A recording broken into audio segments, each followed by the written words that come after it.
मूकं करोति वाचालं पङ्गुलङ्घयति गिरिं यत्कृपातमहं वन्दे परमानन्दमाधवं निर्गमकल्पतरुगलितं फलं सुखमुखात् मृदुतमसंयुतं पिबत भागवतं रसमालयं मुहुरहो रसिका भुवि भावुका। समस्त मोर जय जगन्नाथ।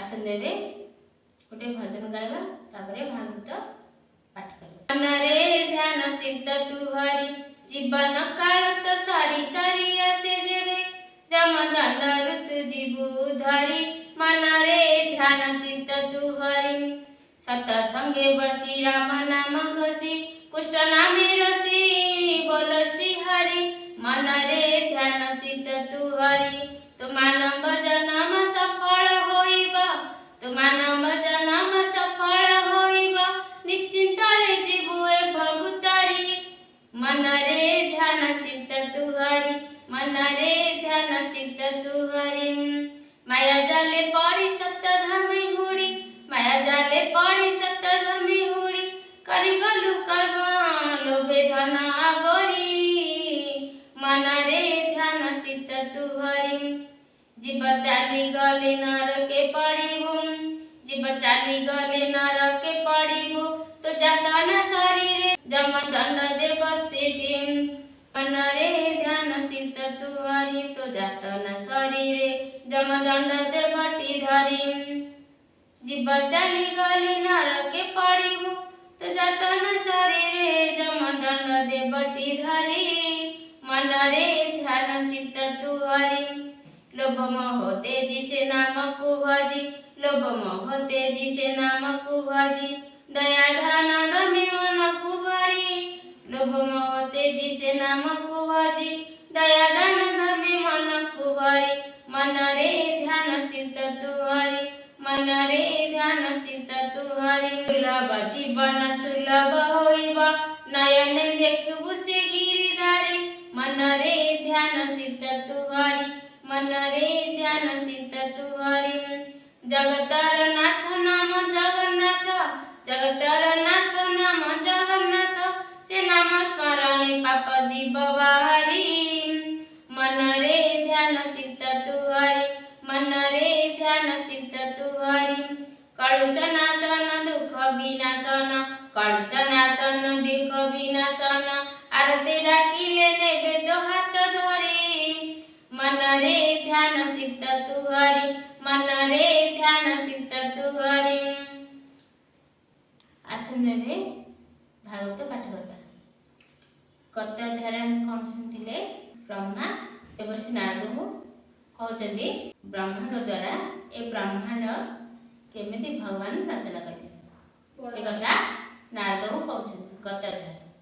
एबे षष्ठ अध्याय पाठ करबा। षष्ठ अध्याय ब्रह्मवाच सुन नारद महाऋषि विराट रूपे ब्रह्मा आसी ब्रह्मांड रूपे प्रवेशिला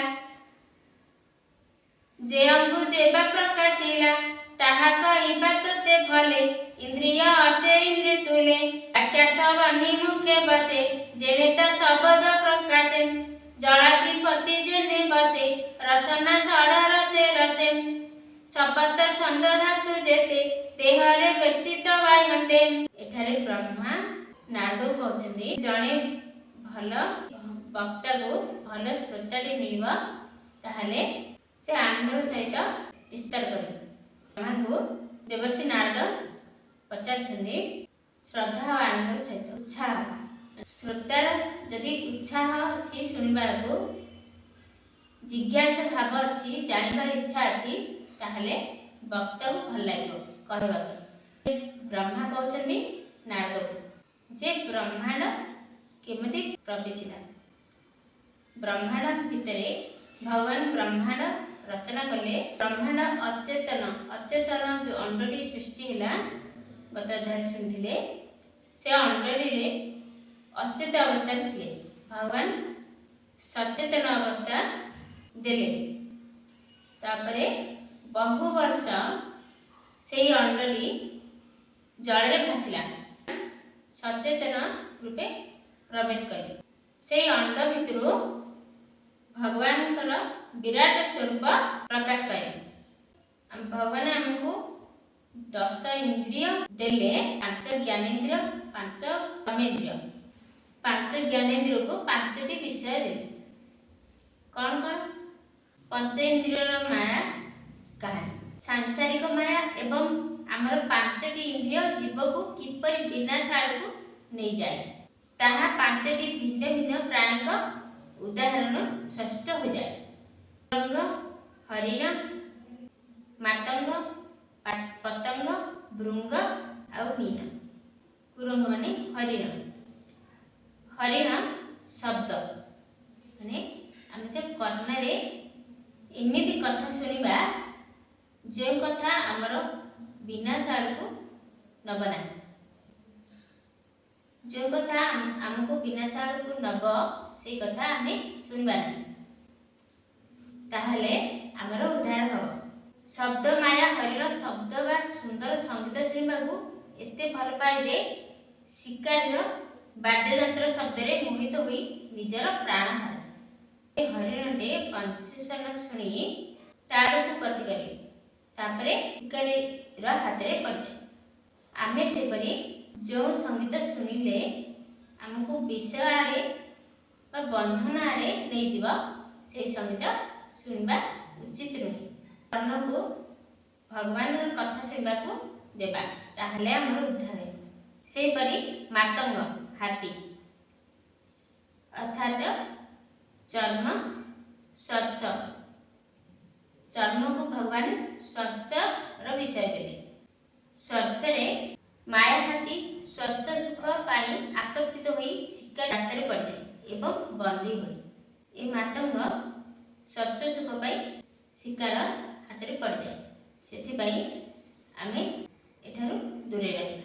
जलाधिपति जेने बसे रसन षड रस रसे, तापरे रसन रे षड रस देले। शपथ छंदु धातु जेते देहरे बेष्टित वायते, प्राण सहिते बसे प्राण सुगंध दुर्गंध आग्रहण। शपथ छंद पंच ज्ञानेन्द्रिय को 5 विषय देले। आ विराट स्वरूप रे भगवान 7 छंद रखे। गायत्री, पुष्टिव, अनुष्टुव, त्रिष्टुव, जगति, भक्ति और बृहति 7 छंद रखे। भगवान आम भितर 10 प्राण देछन। शपथ छंद धातु जेते देहरे बेष्टित वायते, प्राण सहिते बसे प्राण सुगंध दुर्गंध आग्रहण। नासा विवरे आश्रय करे अश्विनी कुमारंक तुले। नासा विवरे आश्रय करे अश्विनी कुमारंक तुले। ए नासा रे अश्विनी कुमार वास करे। चक्षु मृग रूप अर्थे सूर्य प्रकाशे तुष्ट चिते, शब्द अर्थे कर्ण बेनी दिग बसती तीर्थ गेनी। से देव देह न देशे स्पर्श पवन प्रकाशे, चर्म देशे स्पर्श पवन प्रकाशे, अर्थात वायु को स्पर्श शक्ति देवे। चर्म उपरि लोम बेड़ी केश प्रकाशे देह जड़ी, से मध्य तीनी देवा पाषाण लौह मेघ प्रभा। तार विक्रमे लोक तीनी भूलोक भूभ स्वर्ग गेने। जे मार्ग शुक्र घन रसे तामेड़े प्रजापति बसे, मल उत्सर्गे मल द्वारे मृत्यु देवता अधिकारी। शिर संकुले नदी नद नाड़ी समुद्रे होई भेदम। शिर संकुले नदी नद भगवान शिर होचंदी नदी, नदी मान नाड़ी समुद्रे होई भेदम। शपथ सिंधु गर्भे रही भोजने तुष्टि पुष्टि बई। भगवान गर्भ होची शपथ समुद्र, ने गर्भरे शपथ समुद्र वास करे। से जीव देह पुष्ट देशे अधर्म संकेतम बसे, हृदय मध्य धर्म तुष्य सर्वव्यापक मन बसे। हृदय मध्य धर्म तुष्य, हृदय रे भगवान धर्म बसे। आत्मा पुरुषे देह मते बसई सकल संपदे, धर्म संगते पद्मजनी ता संगे कुमार कुकेने। विज्ञान सतरुद्र संगे सर्वे आश्रित आत्मरंगे, ब्रह्मा नारद भव आदि मुनिये पूर्व वेदवादी। सुर असुर नर नाग ଉରଗ ଖର୍ଗ ପଶୁ ମୃଗ ଗନ୍ଧର୍ବ ଅପସରା ଯକ୍ଷ ଭୂତ ବେତାଳ ଗଣ ରକ୍ଷ ପିତର ସିଦ୍ଧ ବିଦ୍ୟାଧର ଚାମର ସୁଗୁଣ କିନର ଦ୍ରୁମ ଔଷଧି ଲତା ଯେତେ ବିବିଧ ଅନ୍ନ ଜୀବ ଭୂତେ ସେ ଜଳ ସ୍ଥଳ ଅନ୍ତରିକେ ଗ୍ରହ ଆଦିତ୍ୟ କେତୁ ରଖେ। ଭଗବାନ 7 ଛନ୍ଦ। ତାପରେ ଭଗବାନ ଆମ ଭିତରେ 10 ପ୍ରାଣ ଦେଇଛନ୍ତି। ପ୍ରଥମେ 5 ଜ୍ଞାନେନ୍ଦ୍ରର 5 ବିଷୟ ଦେଲେ, ତାପରେ 7 ଛନ୍ଦ, ତାପରେ 10 ଗୋଟି ପ୍ରାଣ ଦେଲେ। 10 ପ୍ରାଣ କ'ଣ? ଭଗବାନ ଆମ ଭିତରେ 10 ପ୍ରାଣ ଦେଇଛନ୍ତି। ପ୍ରାଣ ଶବ୍ଦ ଅର୍ଥ ହେଉଛି ପ୍ରାଣ ଶବ୍ଦର ଅର୍ଥ ହେଉଛି ବାୟୁ। ପବନ 10 ପ୍ରାଣ କ'ଣ? ପ୍ରାଣ, ଆପାନ, ବ୍ୟାନ, ଉଦ୍ୟାନ, ସମାନ ଏମାନେ ହେଲେ ମୁଖ୍ୟ। ଉପପ୍ରାଣ ନାଗ, କୁର୍ମ, କୃକର, ଦେବଦତ୍ତ, ଧନଞ୍ଜୟ। ପ୍ରାଣ ଏହା ହୃତ୍ପିଣ୍ଡ ଓ ଫୁସଫୁସ ଅଞ୍ଚଳରେ ରହେ ଏବଂ ଶ୍ୱାସକ୍ରିୟା ପାଇଁ ଦାୟୀ। ଆପାନ ଶରୀରର ତଳ ଭାଗରେ ରହେ ଏବଂ ମଳମୂତ୍ର କରିବାରେ ସାହାଯ୍ୟ କରେ। ସମାନ ନାଭି ମଣ୍ଡଳରେ ରହେ ଏବଂ ଖାଦ୍ୟ ହଜମ କରିବାରେ ସାହାଯ୍ୟ କରେ। ଉଦାନ ଏହା କଣ୍ଠ ଓ ମୁଣ୍ଡରେ ରହେ। ଉଦାନର କାମ ହେଲା ଖାଦ୍ୟ ଗିଳିବା ଆଉ କହିବାରେ ସାହାଯ୍ୟ କରେ। ବ୍ୟାନ ହେଉଛି ରକ୍ତ ସଞ୍ଚାଳନରେ ସାହାଯ୍ୟ କରେ ଆଉ ସମଗ୍ର ଶରୀରରେ ବ୍ୟାପ୍ତ ରହେ। ନାଗ ହାକୁଡ଼ି ମାରିବାରେ ସାହାଯ୍ୟ କରେ। କୁଷ୍ପିନୀ ଆଖି ପତା ପକାଇବାରେ ସାହାଯ୍ୟ କରେ। କୃକର ଭୋକ, ଶୋକ ଆଉ କାଶ ସୃଷ୍ଟି କରେ। ଦେବଦତ୍ତ ହାଇ ମାରିବାରେ। ଧନଞ୍ଜୟ ଏହା ଶରୀରରେ ପୁଷ୍ଟି ଯୋଗାଏ ଏବଂ ମରିବା ପରେ ଦେହରେ କିଛି ସମୟ ପାଇଁ ରହେ। ଏ ଥିଲା 10 ପ୍ରାଣ, ଯାହାର ଯେଉଁ କାମ ଭଗବାନ ତାକୁ ସମର୍ପିତ ଅଛି। 5 ଇନ୍ଦ୍ରିୟର 5 ବିଷୟ ଦେଲେ। ଗୋଟିଏ ଗୋଟିଏ ବିଷୟ, ଗୋଟିଏ ଇନ୍ଦ୍ରିୟ ପାଇଁ 10ଟି ଇନ୍ଦ୍ରିୟ। ମନ ସହିତ 11 ଇନ୍ଦ୍ରିୟ। ପତଙ୍ଗ କ'ଣ କରେ? ଅଗ୍ନିକୁ ଦେଖି ପତଙ୍ଗ ଆକର୍ଷିତ ହୁଏ, ତାହେଲେ ସେ ମୃତ୍ୟୁ ମୁଖରେ ପଡ଼େ। ଭଗବାନଙ୍କ ସ୍ୱରୂପକୁ ଦେଖିବା, ତାହେଲେ ଯାଇ ଆମେ ଭଗବତ ସ୍ୱରୂପ ହେଇପାରିବା। ଭଗବାନଙ୍କର ଶ୍ରୀଚରଣରେ ମନ ଦେବା। ଭଗବାନଙ୍କର ଯେତେ ରୂପ ଦେଖିବା, ଯେଉଁ ରୂପ ଆକର୍ଷିତ କରିବ ସେୟା ଦେଖିବା ନାହିଁ। ଭୃଙ୍ଗ ମାନେ ଭ୍ରମର। ଭ୍ରମର କ'ଣ କରେ? ପଦ୍ମ ଫୁଲ କେଶର ଉପରେ ଯାଇ ବସେ।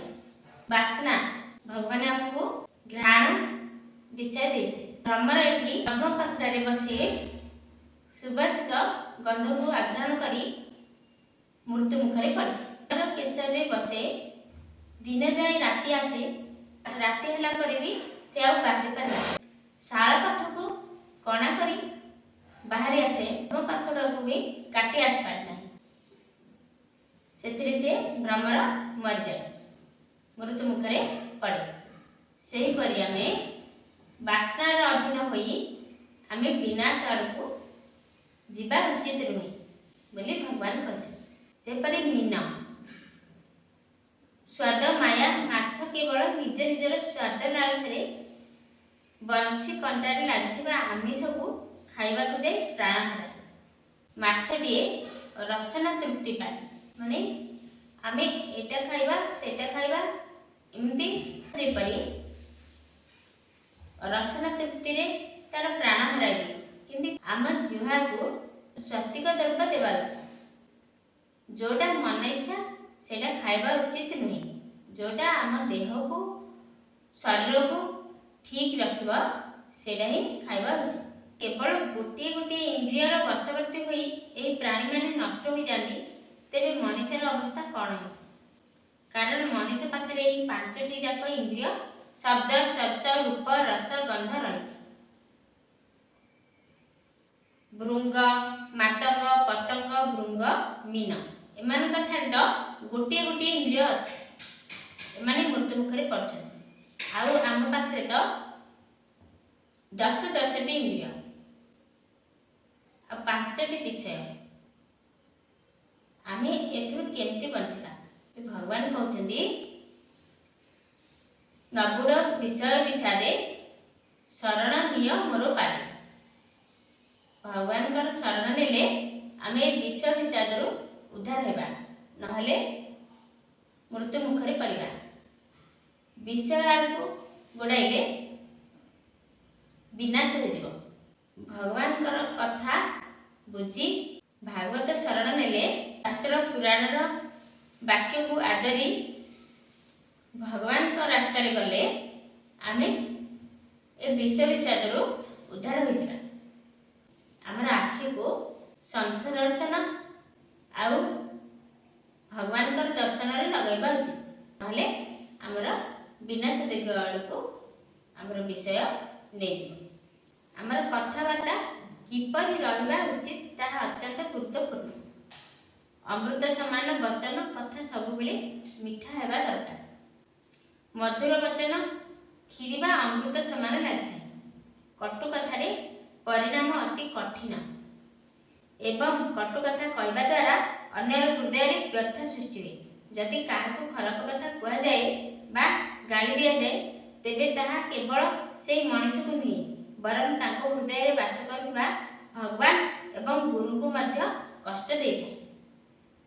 ଆମେ ଯଦି କାହାକୁ ଗୋଟିଏ କଷ୍ଟ ବଚନ କହିବା, ତାହେଲେ କେବଳ ସେ ମଣିଷକୁ କଷ୍ଟ ହୁଏ ନାହିଁ, ଭଗବାନ ତାଙ୍କ ହୃଦୟରେ ବାସ କରନ୍ତି। ସେଥିପାଇଁ ଆମେ ଦେଖି ଚାହିଁ ସଂଯମିତ ହୋଇ ବାକ୍ୟ ସଂଯମ ଆଚରଣ କରି ଯେମିତି କହିବା ଉଚିତ ସେମିତି କହିବା ଦରକାର।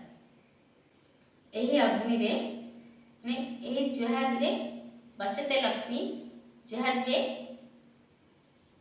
ପ୍ରାଣ ବାନ୍ଧବା। ଏହି ଜୁହାରେ ମା ଲକ୍ଷ୍ମୀ ବସନ୍ତି ଆଉ ଏହି ଜୁହାରେ ଅଗ୍ନି ବାସ କରେ। ସେଥିପାଇଁ ଦେଖି ଚାହିଁ କଥା କହିବା ଉଚିତ। ହରିଦାସ ବୋଲି ଜଣେ ସନ୍ଥ ଥିଲେ ବୃନ୍ଦାବନରେ। ତାଙ୍କେ ସଙ୍ଗୀତ ଗାନ କରୁଥିଲେ। ସଙ୍ଗୀତ ଗାନ କଲାବେଳେ ତାଙ୍କେ ନିଜକୁ ନିଜେ ଭୁଲି ଯାଉଥିଲେ, ଆଉ ଜୀବଜନ୍ତୁ ଗଛ ଲତା ସମସ୍ତେ ମଜି ରହୁଥିଲେ ତାଙ୍କ ସଙ୍ଗୀତରେ। ସେହିପରି ସଙ୍ଗୀତ ଆମେ ବୋଲିବା ଉଚିତ, ଯାହାଫଳରେ ଭଗବାନ ସନ୍ତୁଷ୍ଟ ହେବେ। ଆଉ ଏ ସାରା ଜଗତ, ଭଗବାନ ସବୁଙ୍କ ଭିତରେ ଅଛନ୍ତି, ସେଥିପାଇଁ ଭଗବାନଙ୍କୁ ସନ୍ତୁଷ୍ଟ କଲେ ଏ ସାରା ଜଗତ ସନ୍ତୁଷ୍ଟ ହେବ। ଆମର ପୁରୀରେ ଜଣେ ମାଣ୍ଡୁଣୀ ଗାଇଥିଲେ, ହରିଶ୍ରିତ କମଳା କୁଚମଣ୍ଡଳ ହେ ଧୃତ କୁଣ୍ଡଳ ହେ କଳିତ ଲଳିତ ବନମାଳା ଜୟ ଜୟ ଦେବ ହରି। ଏହି ସଙ୍ଗୀତଟି ଭଗବାନ ଜଗନ୍ନାଥଙ୍କୁ ଏତେ ପ୍ରିୟ ଲାଗିଲା ଯେ ଭଗବାନ ଶ୍ରୀମନ୍ଦିର ଛାଡ଼ି